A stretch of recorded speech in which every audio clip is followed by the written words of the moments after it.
Hello and welcome to SPM IS Academy. Today we will analyze important newspaper articles of 15th October 2021. Please note you can download the PDF version of today's newspaper analysis by clicking the link given in the comment section. You can also download September 2021 magazine from our website spmisacademy.com. This is the list of the topics that we will be covering from today's newspaper. The first article is taken from editorial segment. It talks about IS versus Taliban. तो Islamic state और तालिबान दोनों को देख करके हमें यही लगता है कि both organisations have similar ideology but there are a lot of differences also, जिस पे इस आर्टिकल में फोकस किया गया है. So this topic is important from our syllabus paper 3 international relations point of view. Directly तो आपसे ये सवाल नहीं पूछा जाएगा IS और तालिबान के बीच का क्या आइडियोलॉजिकल डिफरेंस है, but still if you know it will help you in writing a good answer. तो देखते हैं. सबसे पहले कॉन्टेक्स्ट समझते हैं आखिर ये आर्टिकल आया क्यों है. तो हाल फिलहाल में आपको पता है कि Taliban has taken over political control of Afghanistan. For last 2 months Taliban has been in complete control of about entire territory of Afghanistan. लेकिन जब से तालिबान ने अफ़गानिस्तान का पॉलिटिकल कंट्रोल टेक ओवर किया है, तब से there have been numerous terrorist attacks in Afghanistan conducted by Islamic State organization. हाल फिलहाल में आप देख सकते हैं there was a suicide bomb attack at a mosque in Kunduz province of Afghanistan by IS. ये है कुंडूज प्रोविंस ऑफ अफ़गानिस्तान, जहाँ पे हाल फिलहाल में एक सुसाइड बॉम्ब अटैक हुआ था. यहाँ पे आप देख भी सकते हैं इकोनॉमिक टाइम्स का ये article, India condemns terrorist attack on the mosque in Afghan city of Kunduz. तो ये पिछले 2 महीने में since Taliban has come to power in Afghanistan in last 2 months this is the third terrorist attack conducted by IS in Afghanistan. और इसके अलावा भी there have been multiple instances of direct fighting between Taliban and Islamic State Khorasan jihadist. तो ये Khorasan क्या है ये भी ज़रा समझ लो. यहाँ ब्रीफली मैं बता देता हूँ, फिर आगे मैं आपको डिटेल में समझाऊंगा. इस्लामिक स्टेट जो है उसने पूरे दुनिया भर को जहाँ जहाँ पे भी वो इस्लामिक रूल इस्टेब्लिश करना चाहते हैं उसको अलग अलग प्रोविंस में उन्होंने बांट रखा है. तो IS जो टेररिस्ट ग्रुप है, वैसे तो इराक और सीरिया के बॉर्डर वाले रीजन में उनका मेन डोमिनेंस है, लेकिन इन्होंने इनका प्रपोज्ड स्टेट है, their supposed future Islamic state है कि पूरे इस एरिया में जहाँ जहाँ पे भी इस्लाम कम्युनिटी के लोग रहते हैं वहाँ पे वो IS का ओवरऑल पॉलिटिकल कंट्रोल सेटअप करेंगे. और अलग अलग एरियाज़ का उन्होंने अलग अलग नाम भी दे रखा है, प्रोविंशियल नाम भी दे रखा है. फॉर एग्जांपल इस एरिया को नाम दिया उन्होंने खोरासान प्रोविंस, जिसमें अफ़गानिस्तान आता है. तो इसीलिए इस एरिया में जो IS के टेररिस्ट ग्रुप्स हैं उनको नाम दिया गया है IS खोरासान जिहादिस्ट. और अफ़गानिस्तान के अंदर they have been a lot of instances of fight between IS Khorasan jihadist and तालिबानी फाइटर्स. तो देख करके ये थोड़ा सरप्राइजिंग लगेगा कि why IS is attacking Taliban, क्योंकि दोनों ही, अगर ऑर्गेनाइजेशन की बात की जाए या ग्रुप की बात की जाए, तो दोनों ही रेडिकल सुन्नी आइडियोलॉजी में बिलीव करते हैं. They both claim to propound Sharia law, both claim to be guided by Sharia law. दोनों के जो ओवरऑल टैक्टिक्स हैं, वॉर टैक्टिक्स हैं या पॉलिटिकल टैक्टिक्स हैं, they are also similar. Both use tactics of terrorism, innocent लोगों को मारना और उसके बाद पॉलिटिकल नेगोशिएशन करना, दोनों का यही अप्रोच है. तो दोनों में काफ़ी सिमिलरिटी है, but still why there so much conflict. जब से तालिबान पावर में आया है अफ़गानिस्तान के, तब से क्यों IS इतना अटैक कर रहा है अफ़गानिस्तान के ऊपर, वो भी ज़रा देखते हैं. So the main difference between the two, जरा इसको समझते हैं. देखिए IS का ऑब्जेक्टिव भी अलग है. उनका ऑब्जेक्टिव है कि पूरे दुनिया भर में इस्लामिक रूल को इस्टेब्लिश किया जाए, शरिया बेस्ड सुन्नी रेडिकल जिहादी इस्लामिस्ट रूल को इस्टेब्लिश किया जाए. जबकि तालिबान का पर्पस अलग है. तालिबान का मेन ऑब्जेक्टिव है कि पश्तून नेशनलिटी वाले लोगों का रूल अफ़गानिस्तान के ऊपर इंश्योर कराया जाए. तो आप कह सकते हैं कि IS is an internationalist group which has some internationalist vision, जबकि तालिबान का एक लोकल विजन है, नेशनलिस्ट विजन है, and that too is guided by one particular community. ये अफ़गानिस्तान के अंदर जो उनकी डेमोग्राफी है उनके बारे में मैं ऑलरेडी बात कर चुका हूँ कि जो मेजॉरिटी है लगभग 60% population belongs to Pashtun tribe, और उसके अलावा जो बाकी माइनॉरिटीज़ हैं, Uzbeks, Tajiks, Kazakhs, Hazaras, these minority tribes lives on the border region bordering with central Asia जैसे तुर्कमेनिस्तान, उज़्बेकिस्तान, तजाकिस्तान के इस एरिया में तजीक्स, उज़्बेक्स रहते हैं। तो traditionally Pashtuns have been dominant in Afghanistan, लेकिन कोल्ड वॉर के टाइम में पश्तून्स का डोमिनेंस ख़त्म हो गया बिकॉज ऑफ यूएसएसआर इन्वेजन, और इस कारण से जो कुछ पश्तून्स जो हैं they turn into Taliban and they want to establish Pashtun dominance, re-establish Pashtun dominance in Afghanistan. एकदम शॉर्ट में बताऊं बिना आपको कंफ्यूज किए हुए, तो भाई इस्लामिक स्टेट का पर्पस ही अलग है। इस्लामिक स्टेट लड़ रहा है या फिर उसका सोच है कि हम पूरे दुनिया भर में इस्लाम जिहादिस्ट एक डोमिनेंस इस्टेब्लिश करें पूरे दुनिया भर में, जबकि इनका तालिबानियों का अप्रोच अलग है। ये भी मिलता जुलता है, इस्लाम आईएस से मिलता जुलता आइडिया है, सुन्नी हैं ये भी, शरीयत लॉ को मानते हैं, लेकिन ये मेनली जो यहाँ के पश्तून लोग हैं उनका वापस से डोमिनेंस इस्टेब्लिश कराना इनका मेन पर्पस है। तो जैसा कि मैंने आपको बताया, कोल्ड वॉर के टाइम में there was that led to rise of Taliban. तो यूएसएसआर इन्वेडेड अफ़गानिस्तान इन 1979, और यूएसएसआर ने क्या किया, यहाँ के जो तजीक्स, उज़्बेक्स थे उनको सपोर्ट किया यूएसएसआर ने, और उनकी मदद से उसने यहाँ पे सरकार बना दी। तो नेचुरली यूएस जो है, ये कोल्ड वॉर का टाइम था, तो डायरेक्टली तो ये दोनों ब्लॉक लड़ नहीं रहे थे, यूएसएसआर ब्लॉक और यूएस ब्लॉक। तो यूएस ने क्या किया फिर, यहाँ के जो मुजाहिदीन्स इनको कहते हैं, फाइटर्स, इनको पैसा देना शुरू किया, आर्म्स एम्यूनेशंस देना शुरू किया। अब ये फाइटर्स कौन थे, ये मुजाहिदीन्स जिनको इंसर्जेंट फाइटर्स कहते हैं, जिनको आर्म्ड, फंडिंग, ये सपोर्ट, सब कुछ स्किल सपोर्ट, सब कुछ पाकिस्तान के जरिए और सऊदी अरबिया के जरिए पहुंचाया जा रहा था, और ये मुजाहिदीन्स थे none other than these Pashtuns. तो मुद्दा ये है कि यूएसएसआर घुसा और उसने तजीक्स, उज़्बेक्स की मदद से यहाँ पे सरकार बना दी 1979 ऑनवर्ड्स, और यूएस इस यूएसएसआर के डोमिनेंस को काउंटर करना चाहता था अफगानिस्तान में, इसलिए यूएस ने यहाँ के पश्तून्स को आर्म्स सपोर्ट या फंडिंग सपोर्ट करना शुरू किया through Pakistan and Saudi Arabia. और ये जो पश्तून्स थे, द फाइटर इंसर्जेंट्स, इनको मुजाहिदीन्स कहा जाना शुरू किया गया। So as I said, USSR bloc supported by Uzbeks, Tajiks, Kazakhs and Hazaras, and Mujahideen were mostly Pashtuns. अब हुआ क्या कि जब कोल्ड वॉर ख़त्म हो गया 1991 में, डिसइंटीग्रेशन ऑफ यूएसएसआर, लगभग उसके 2-3 साल पहले ही USSR had pulled out of Afghanistan also before its disintegration. तो लगभग कोल्ड वॉर जब ख़त्म हो गया तो दीज मुजाहिदीन्स फाउंड देमसेल्फ टारगेटलेस, कि भाई अब करें क्या, अभी तक तो हम लड़ाई कर रहे थे अपनी आइडेंटिटी को असर्ट करने के लिए, अब ये जो पश्तून्स थे दे गॉट टारगेटलेस, एमलेस, कि हम अभी तक अपनी आइडेंटिटी असर्ट कर रहे थे, अपनी सरकार बनाना चाहते थे। तो उसके बाद 1991 के बाद से इनमें से कुछ मुजाहिदीन्स आपस में मिल करके उन्होंने एक नया ऑर्गेनाइजेशन बनाया, तालिबान। इसका मेन लीडर था मुल्ला उमर। तालिबान अगर आप नाम ध्यान से समझे तो आपको इसमें दिखेगा तालीब, तालीब मतलब होता है education. So they wanted to assert a new social economic political system in Afghanistan post cold war, जिसकी तालीब जो है वो प्रॉपर इस्लाम, जिहादी इस्लाम के बेसिस पे, सुन्नी इस्लाम के बेसिस पे बनी हो, यानी कि रेडिकल कंजर्वेटिव ग्रुप थे ये तालिबानी out of these Mujahideen Pashtuns. और ये अब चाहते थे कि पश्तून्स की आइडेंटिटी जिस तरीके से कोल्ड वॉर के टाइम में एक बार के लिए ख़त्म होने लगी थी बिकॉज ऑफ यूएसएसआर इन्वेजन, ऐसा कभी ना हो फ्यूचर में, और इसलिए तालिबान ग्रुप ने अब कोशिश करनी शुरू की कि पश्तून्स का सोशल इकोनॉमिक पॉलिटिकल डोमिनेंस पूरे अफगानिस्तान भर में इंश्योर करा दिया जाए। और इसलिए तालिबानियों ने फिर इस पूरे एरिया पे कैप्चर कर लिया।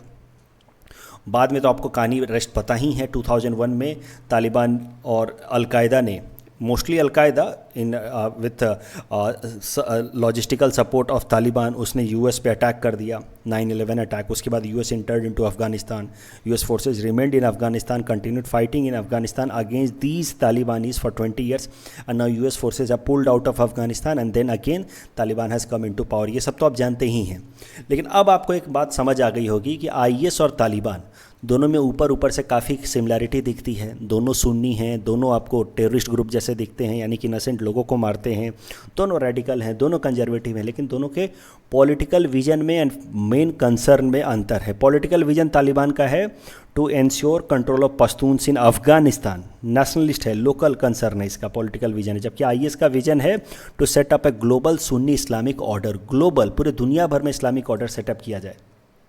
जैसा कि मैंने आपको यहाँ दिखाया था, ये पूरे दुनिया भर में इस तरह से जहाँ जहाँ पे मुस्लिम कम्युनिटी के लोग रहते हैं वहाँ पे इस्लामिक ऑर्डर सेटअप इस्टाब्लिश करना चाहता है आईएस। मेन कंसर्न अगर देखा जाए तो तालिबान चाहता है कि पश्तून की नेशनलिस्ट आइडेंटिटी स्ट्रांग हो, जबकि आईएस चाहता है कि खलीफाट सिस्टम रिवाइव किया जाए। खलीफाट सिस्टम कैसा था वो आप यहाँ पे देख सकते हैं। देखिए पहले बिफोर वर्ल्ड वॉर वन पूरे दुनिया भर में जो जितने भी इस्लामिक किंगडम्स थे उनका एक सुप्रीम लीडर हुआ करता था, सुप्रीम पॉलिटिकल रिलीजियस लीडर, जिसको वो लोग खलीफा कहते थे। खलीफा का seat used to be in Turkey, modern day Turkey. और ये खलीफा जो है टेक्निकली ही was ruler of the rulers. पूरे दुनिया भर के जो भी इस्लामिक रूलर्स हैं वो सब खलीफा को अपना रूलर मानते थे। खलीफा was consider to be descendant of prophet Mohammad himself. तो वो खलीफा जो है वो खलीफाट सिस्टम को ही एबॉलिश किया गया था वर्ल्ड वॉर वन के बाद, आपको पता होगा। फिर हमारे देश में खिलाफत मूवमेंट स्टार्ट हुआ था और यही खलीफा कॉन्सेप्ट को रिवाइव करना चाहता है इस्लामिक स्टेट आईएसआईएस। वो चाहता है कि अपने आप को, जो उसका मॉडर्न पोजीशन है इराक और सीरिया के बॉर्डर रीजन में, वहाँ पे अपने आप को खलीफा डिक्लेयर कर दे और बाकी सारे जो भी इस्लामिक रीजन्स हैं वहाँ पे भी इस्लामिक पॉलिटिकल कंट्रोल इस्टेब्लिश कर दिया जाए and these political control should be under subordinate of this ISIS caliphate. तो ये पूरा ऑब्जेक्टिव है। अब आपको मेन बात समझ आएगी कि भाई आईएसआईएस अपने आप को इस्लामिक कंट्रीज़ का, इस्लामिक लीडर्स का लीडर ऑफ द लीडर बनाना चाहता है, खलीफा बनाना चाहता है। जबकि दूसरे तरफ तालिबान को इतना ज़्यादा इंपॉर्टेंस मिल रहा है पूरे दुनिया भर में। तालिबान से यूएस नेगोशिएट करने को तैयार है, यूएसएसआर, चाइना उसको सपोर्ट कर रहे हैं। तो तालिबान और के सामने आईएस को आजकल लग रहा होगा आइडेंटिटी क्राइसिस कि Taliban has become a real hero of जिहाद, real hero of Sunni radicalism. और इसके सामने आईएसआईएस को लग रहा है कि हमारी आइडेंटिटी फेड हो रही है। और यही कारण है कि आईएसआईएस बार बार तालिबान के ऊपर अटैक कर रहा है in order to assert the claim कि भाई हम हैं खलीफा, boss of the boss, leader of the leader. तो ये सारा का सारा इशू यही कारण है कि पिछले 2 महीनों में 3 बार सुसाइड बॉम्ब अटैक कर चुका है ISIS in Afghanistan. The next article is taken from international segment. It is about Facebook whistleblower issue and this topic is important from our syllabus paper 5 ethics and integrity point of view. तो देखिए काफ़ी छोटा सा news है लेकिन important news है। Direct सवाल इससे नहीं आएगा लेकिन आप इसका कई जगह इस्तेमाल कर सकते हैं। एसए में कर सकते हैं, एथिक्स पेपर में कर सकते हैं। देखिए समझिए ज़रा ध्यान से। ये हैं फ्रांसेस हॉजिन और Frances Haugen she is a former Facebook employee. तो कोडर थी ये फेसबुक के अंदर, she is a former Facebook employee. इन्होंने हाल फिलहाल में विसल ब्लोइंग की है, एक तरह की रिवेलेशन की है यूएस में। यूएस के कई सारे पॉलिटिशियंस को इन्होंने बताया है कि फेसबुक जो कंपनी है, इसके जो वेबसाइट्स हैं, जो ऐप्स हैं, ये बच्चों के लिए बहुत ख़तरनाक है, उनके मेंटल हेल्थ के लिए एंड ओवरऑल सोसाइटी के लिए भी ख़तरनाक है। सोसाइटी के अंदर ये डिवीज़न ला रहे हैं, वीमेन सेफ्टी सिक्योरिटी के लिए ख़तरनाक है। तो अब जरा समझते हैं कैसे फेसबुक खतरनाक हो गया सोसाइटी के लिए, बच्चों के लिए। तो फ्रांसिस हॉजन का क्लेम करना है कि फेसबुक में कई सारे हमें सजेशंस आते हैं। ऐसे तो मुझे पर्सनली बहुत ज़्यादा आइडिया नहीं है लेकिन मोटा मोटा तो मैंने भी देखा, आपने भी देख रखा होगा। फ्रेंड सजेशन आता रहता है या फिर नए नए इन्फॉर्मेशंस आते रहते हैं हमारे लाइक डिसलाइक के हिसाब से कि you may be interested in to this, you may be interested in to this. तो वो जो सजेशन आता है वो ऐसा नहीं है कि एट रैंडम आता है। वो सजेशन के पीछे एक प्रॉपर एल्गोरिथम होती है। जो आप कुछ भी सर्च करते हैं, जो भी देखते हैं, जो भी चीज़ फॉलो करते हैं, उसके बेसिस पे आपकी एक प्रोफाइलिंग होती है और उस प्रोफाइलिंग के बेसिस पे आपको नए नए सजेशंस आते हैं। अब ये जो एल्गोरिथम है, इसी के ऊपर इनका क्वेश्चन है। इसी को लेकर के इन्होंने क्वेश्चन किया कि ये जो एल्गोरिथम बनाया है फेसबुक ने, it neglect safety of young kids, it leads to their bullying and mental disorder. जो यंग बच्चे हैं, छोटे छोटे बच्चे हैं, सब फेसबुक पे आ गए हैं और उनको जानबूझ करके ऐसे डायरेक्शन में लेकर के जाता है फेसबुक जहाँ पे उनका सेक्सुअल अब्यूज हो सके, जहाँ पे उनका मेंटली इनस्टेबिलिटी आ जाती है। क्योंकि ज़्यादा फेसबुक को बस चाहिए कि ज़्यादा से ज़्यादा लोग फॉलो करें। उस चक्कर में वो बच्चों को ऐसी चीज़ें दिखाते हैं that appears to be very interesting to them in the beginning, but later on they get into trap and they kind of lose their mental stability. तो बच्चों की सेफ्टी हो या यंग्स की, यूथ की मेंटल ऑर्डर हो, उस सब चीज़ों को नेग्लेक्ट करते हुए फेसबुक अपना एल्गोरिथम डिवाइड बनाता है, डेवलप करता है। इनका ऐसा कहना है कि फेसबुक ने के जो भी एल्गोरिथम है दैट डीप एंड डिवाइड्स, वो जानबूझ करके ऐसे ऐसे फीड्स देगा। जैसे हमारे देश में कम्युनलिज्म के फीड ज़्यादा आएंगे, फेसबुक पे आप देखते हैं इस तरह के कमेंट रहते हैं जो कम्युनल कमेंट्स होते हैं, तो it does not stop those comments, क्योंकि उसको पता है कि लोग इसी कमेंट्स में इंटरेस्टेड हैं। तो it can easily develop an algorithm that could filter such comments, filter such posts, but Facebook deliberately do not develop such algorithms because it wants people to get more and more interacted or indulge into such activities, because Facebook knows कि people are more interested in such activities that are having some communal flavor. इस तरह की अपनी algorithm design करता है जिसमें लोगों में कन्फ्लिक्ट हो पाए। ऐसा नहीं है कि वो जानबूझ करके कर रहा है। I hope you are getting my point. वो क्या कह रही हैं, वो ये कह रही हैं कि फेसबुक जो भी एल्गोरिथम डिसाइड करता है वो लोगों के इंटरेस्ट पर डिसाइड करता है, और उसमें चाहे वो कम्युनल फ्लेवर हो, कम्युनिटी को, डेमोक्रेसी को डिस्टेबलाइज किया जा रहा हो, यंग गर्ल्स या यूथ या बच्चों की मेंटल स्टेबिलिटी पे अटैक हो रहा हो, उसका वो ज़्यादा चिंता नहीं करता। उसको बस इससे मतलब है कि लोग ज़्यादा से ज़्यादा हमारे वेबसाइट को, ऐप्स को डाउनलोड करें, फॉलो करें। सो मैं ये नहीं कह रहा हूँ, या फ्रांसिस हॉजन का भी ये क्लेम नहीं करना है कि फेसबुक कम्युनलिज्म को बढ़ा रहा है, बट फेसबुक अपने एल्गोरिथम की मदद से कम्युनलिज्म को काउंटर कर सकता है ऑन इट्स प्लेटफॉर्म, लेकिन वो नहीं करता है। वो अलाउ करता है इम्प्लिसिट मैनर में, क्योंकि उसको पता है कि लोग इसी में ज़्यादा इंटरेस्टेड हैं। फेसबुक के सजेशन जो होते हैं, it triggers tendencies like eating disorder, depression, suicidal thoughts, लेकिन Facebook intentionally, here comes her बेन स्टेटमेंट, कि Facebook intentionally refuses to make any changes in its algorithm because it puts profit before people. अगर Facebook responsible तरीके से behave करे तो इसको इस तरह के कोई से भी चीज़ें जो हैं, पोस्ट हैं या कंटेंट हैं अपने वेबसाइट पे, जो कम्युनल डिसहार्मनी क्रिएट कर सकता है, जो लोगों के हेल्थ को असर कर सकता है, बच्चों की मेंटल हेल्थ को असर कर सकता है, विमेन की बॉडी शेमिंग करता है, ऐसी तमाम चीज़ों को फिल्टर आउट करना चाहिए। एल्गोरिथम करके वो कर सकते हैं, लेकिन they don't do it. They allow women to feel bad about their bodies. Body shaming होती है फेसबुक पे खुलेआम, और Facebook does not do anything about it because it knows कि many people come here just for the sake of such things, and that is why Frances Haugen says कि either Facebook reform its algorithm method, एक तरीका तो ये हो सकता है, और तमाम इस तरह की चीज़ें जो सोसाइटी के लिए ख़तरनाक हैं, यंग बच्चों के लिए, वीमेन के लिए ख़तरनाक है, उनको फ़िल्टर किया जाए। नहीं तो at least there should be an age limit of 16 to 18 years की 16 या 18 साल से कम उम्र के लोग जो हैं वो फेसबुक या इस तरह के सोशल मीडिया प्लेटफॉर्म्स का इस्तेमाल न कर पाएँ। This is the 2 suggestions made by her.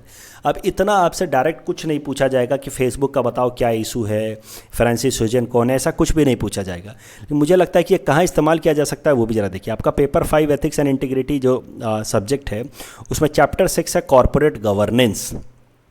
Corporate governance क्या कहता है? It corresponds to the fair, transparent and ethical administration of a corporation which gives maximum benefit to all stake holders. तो किसी भी कॉरपोरेट का जो एथिकल अप्रोच होगा governance का, कॉम्प्रिहेंसिव गुड गवर्नेंस अप्रोच होगा, उसको हम लोग कहेंगे कॉर्पोरेट गवर्नेंस। और उसमें उसका कॉर्पोरेट का मेन ऑब्जेक्टिव होना चाहिए कि सारे स्टेक होल्डर्स मतलब जो उससे जुड़े हुए हैं, सब लोगों का ख्याल रखा जाए, सबके वेलबींग का ख्याल रखा जाए। तो फेसबुक को बस अपने प्रॉफिट का ध्यान नहीं रखना चाहिए, if it is actually guided by the idea of corporate governance. इसको अपने जो फॉलोअर्स हैं, जो उनके क्लाइंट हैं, जो उनका यूज़ करते, जो उनके ऐप्स का इस्तेमाल करते हैं, उनका भी ध्यान रखना चाहिए। So corporate governance essentially includes ethical governance, which means balancing profit motive with well-being of society. And Facebook should not be guided alone by the idea of profit. It should also consider well-being of society if it actually wants to implement the idea of corporate governance. अब यहाँ पे आप इसका इस्तेमाल कर सकते हैं current issue का। आप इस तरह से लिख सकते हैं कि अगर मान लीजिए कॉर्पोरेट गवर्नेंस पे सवाल आ जाए तो you can write that there has been accusation against giant corporates for putting profit before people. For example, recent allegations against Facebook algorithm method neglecting safety of young kids leading to bullying and mental disorder. तो इस तरीके से कहीं एक आधा line आप example में लिख सकते हैं कि फेसबुक पे इस तरह के एलिगेशंस लगे हैं कि it has put profit before public interest which is against the idea of corporate governance. इस टॉपिक के बेसिस पे मेंस प्रैक्टिस क्वेश्चन हमने आपको दे रखा है। Please attempt this question and you can submit the answer in the comment section. The next article is taken from environment segment. It is about India's newest tiger reserve and this topic is important from our syllabus paper 4 environment point of view. तो tiger reserves क्या होते हैं, कैसे बनते हैं, पहले वो जरा समझिए। Tiger reserves are declared by National Tiger Conservation Authority according to Wild Life Protection Act 2006। तो ये वाइल्ड लाइफ प्रोटेक्शन एक्ट 2006 के अंतर्गत नेशनल टाइगर कंजर्वेशन अथॉरिटी बनाई गई है, एक स्टैट्यूटरी बॉडी, और इसी कानून के अंतर्गत टाइगर रिजर्व्स डिक्लेयर करने का अधिकार दिया गया है इस बॉडी को, नेशनल टाइगर कंजर्वेशन अथॉरिटी को। और ये जो नेशनल टाइगर कंजर्वेशन अथॉरिटी है, it creates tiger reserves under a project जिसका नाम है project tiger, and this project tiger is a centrally sponsored scheme, मतलब सेंटर और स्टेट्स मिल करके इस स्कीम को चलाते हैं। प्रोजेक्ट टाइगर के अंतर्गत हमारे देश के टाइगर्स की कंजर्वेशन के लिए नए इनिशिएटिव्स लिए जाते हैं। तो टाइगर, ये जो NTCA है, इसका मेन जिम्मेदारी है टाइगर रिजर्व्स को डिक्लेयर करना कि कौन कौन से एरिया टाइगर रिजर्व्स कहे जाएंगे। लेकिन क्या प्रोसेस होता है टाइगर रिजर्व्स को डिक्लेयर कराने में, वो भी ज़रा समझिए। स्टेट गवर्नमेंट अपने किसी एक पर्टिकुलर फॉरेस्ट को, नेशनल पार्क को, वाइल्ड लाइफ सेंचुरी को रिकमेंड कर सकती है NTCA को कि हम इस एरिया को टाइगर रिजर्व डिक्लेयर कर दिया जाए, यहाँ पे अच्छे खासे टाइगर्स मिलते हैं। तो स्टेट गवर्नमेंट के रिकमेंडेशन पे NTCA उस पर्टिकुलर एरिया को टाइगर रिजर्व डिक्लेयर कर सकती है। लेकिन कभी कभार कैसा होता है कि यूनियन गवर्नमेंट स्टेट गवर्नमेंट को कह सकती है कि भाई आप अपने इस पर्टिकुलर एरिया को टाइगर रिजर्व डिक्लेयर कराने के लिए NTCA से रिक्वेस्ट करें। फिर स्टेट गवर्नमेंट NTCA से रिक्वेस्ट करता है और इस तरीके से NTCA फिर उस पर्टिकुलर एरिया को टाइगर रिजर्व बना देता है। मैं समराइज़ कर देता हूँ तमाम चीज़ों को एक बार जल्दी से। हमारे देश में टाइगर्स के कंजर्वेशन के लिए एक स्कीम चल रही है प्रोजेक्ट टाइगर। प्रोजेक्ट टाइगर को इम्प्लीमेंट करने वाली एजेंसी है NTCA, national Tiger Conservation authority. National Tiger Conservation authority एक स्टैट्यूटरी बॉडी है और ये प्रोजेक्ट टाइगर को इम्प्लीमेंट करने के लिए अलग अलग फॉरेस्ट एरिया को टाइगर रिजर्व्स में डिक्लेयर करती है कि भाई इस एरिया को टाइगर रिजर्व डिक्लेयर कर दिया, मतलब इस एरिया में टाइगर के कंजर्वेशन के लिए स्पेशल इनिशिएटिव्स लिए जाएंगे। टाइगर रिजर्व डिक्लेयर करती है NTCA on recommendation of state government, लेकिन कभी कभार सेंट्रल गवर्नमेंट भी स्टेट गवर्नमेंट को कह देती है कि भाई आप इस अपने एरिया को टाइगर रिजर्व डिक्लेयर कराएं, और उसके बाद वो एरिया टाइगर रिजर्व बन जाता है। NTCA के बारे में ज़रा और समझते हैं। As a said, it is a statutory body which functions under Ministry of Environment, Forest and Climate Change and has been created under Wild Life Protection Act 1972 amended in 2006। तो 2006 में अमेंड करके इस नेशनल टाइगर कंजर्वेशन अथॉरिटी को बना दिया गया है। मैंने जैसा कि बताया, ये बॉडी है NTCA, national Tiger Conservation authority. ये प्रोजेक्ट टाइगर रन करती है, जहाँ पे टाइगर के कंजर्वेशन के लिए इनिशिएटिव्स लिए जाते हैं, टाइगर रिजर्व्स बनाए जाते हैं। उसके अलावा ये टाइगर सेंसस भी कराता है। हर 4 साल पे टाइगर की गिनती भी होती है हमारे देश में, टाइगर सेंसस हर 4 साल पे। तो आप देख सकते हैं कि हर 4 साल पर टाइगर सेंसस होता हुआ 2006 ऑनवर्ड्स, 2006 में ये बॉडी बनाई गई नेशनल टाइगर कंजर्वेशन अथॉरिटी। उसके बाद से हर 4 साल पर टाइगर सेंसस होता है। तो 2018 जो लेटेस्ट सेंसस है टाइगर सेंसस, टाइगर की जनगणना, उसमें टाइगर की संख्या निकल के आई है 2967 total tigers in India, and maximum number of tigers are found in the state of Madhya Pradesh with 526 tigers. अब करंट न्यूज़ पे आ जाते हैं। काफ़ी छोटा सा न्यूज़ है। जैसा कि मैंने आपको बताया कि स्टेट गवर्नमेंट से रिक्वेस्ट कर सकते हैं किसी भी एक पर्टिकुलर एरिया को टाइगर रिजर्व डिक्लेयर कराने के लिए। तो इसी प्रोविज़न को फॉलो करते हुए छत्तीसगढ़ की सरकार ने नेशनल टाइगर कंजर्वेशन अथॉरिटी को रिक्वेस्ट किया कि उनका जो गुरु घासीदास नेशनल पार्क और Tamor Pingla wild life century वाला एरिया है, यहाँ पे है गुरु घासीदास नेशनल पार्क और ये Tamor wild life sanctuary, Tamor Pingla wild life sanctuary, इन दोनों को आप टाइगर रिजर्व डिक्लेयर कर दें। और NTCA ने छत्तीसगढ़ के सरकार के इस प्रपोजल को मानते हुए it has declared this Guru Ghasidas national park and this Tamor Pingla wild life sanctuary as a tiger reserve. और इसके साथ ही इंडिया में टोटल 53 टाइगर रिजर्व्स हो गए हैं। This one will be 4th tiger reserve in Chhattisgarh and overall 53rd. Guru Ghasidas National Park has been now declared a tiger reserve also, so it will be overall 53rd tiger reserve of India. The first tiger reserve of India is Jim Corbett National Park in Uttarakhand. इस topic के basis पे 2 prelims practice question हमने आपको दे रखे हैं. Please attempt this question and you can submit the answer in the comment section. The next article is taken from economic segment. It is about PM formalization of micro food processing enterprises scheme, and this topic is important from our syllabus paper for Indian economy point of view. तो देखिए ये जो scheme है it is being run by PM formalization of micro food enterprises scheme. It is being run by Ministry of Food Processing and Industries under आत्मनिर्भर भारत अभियान. तो भाई जो हमारे इसका नाम से आपको समझ आ रहा होगा कि इसका काम क्या होगा. जो छोटे छोटे फूड प्रोसेसिंग इंडस्ट्री है, जो चिप्स बनाने वाली कंपनी है, मान लो कुछ भी जो छोटे छोटे हैं जो फॉर्मलाइज नहीं है, उनको प्रॉपर फॉर्मलाइज किया जाए। इससे दो फायदे होंगे, उनका रेम्यूनरेशन बढ़ेगा, उनका ओवरऑल रेवेन्यू बढ़ेगा, एम्प्लॉयमेंट जनरेशन होगा और फूड प्रोसेसिंग की क्वालिटी भी इंप्रूव होगी। That is the main purpose of this prime minister formulation of micro food processing enterprises scheme. It is run by ministry of food processing and enterprises under आत्मनिर्भर भारत अभियान। तो आत्मनिर्भर भारत अभियान में एक ऑब्जेक्टिव ये भी रहेगा कि जो भी चीज़ें, जो फूड प्रोसेस चीज़ें जो विदेशों से हम इंपोर्ट करा के खाते हैं, वो सब धीरे धीरे रिप्लेस किया जाए विथ डोमेस्टिक प्रोडक्ट। इसमें टोटल 10,000 करोड़ रुपए खर्च किए जाएंगे। Again it will be a central sponsored scheme where the scheme का जो बर्डन है, एक्सपेंडिचर है, that will be shared between centre and the states. तो नॉर्मल स्टेट्स के लिए 60% of the burden will be taken by the centre and 40% by the state, जबकि north eastern states के लिए 90% burden will be taken by the centre and 10% for north eastern and Himalayan states 10% burden will be taken by the states themselves. ये जो scheme है that will be implemented for 5 years from 2020-21 to 2024-25। Objective क्या है?